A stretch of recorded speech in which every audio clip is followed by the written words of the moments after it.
د پښتو نیوز چینل درنو لیدونکو سلام ستړي مشئ وخت مو په خیر ښه راغلاست نن ورځې تازه او مهم خبر ته په سر کې یادونه کیږي که چیرې تاسې زموږ یوټیوب چینل نه وي سبسکرایب کړی د تازه او مهم خبرو لپاره در سره پښتو نیوز چینل سبسکرایب کړئ. په نادولتي موسسو کې د روغتیایي برخو ښځینه کارکوونکو ته د کار اجازه ورکړل شوه.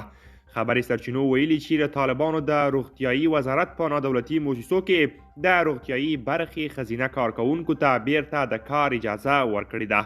په جوزجان کې د روغتیا لپاره د طالبانو د ادارې رئیس ذبیح الله حسیني ویلي چې په دې اړه ورته د طالبانو له مرکزي ادارې نوی حکم ورسېدلی دی.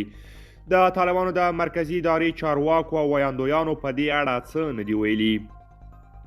د طالبانو چارواکو څه موده مخکې په نادولتي موسسو کې د ښځینه کارکوونکو پر کار بندیز ولګاوه چې په غبرګون کې یې د ملګرو ملتونو په ګډون بېلابېلو نړیوالو ادارو په افغانستان کې د بشري او نورو مرستو د درولو خبرداری ورکړ.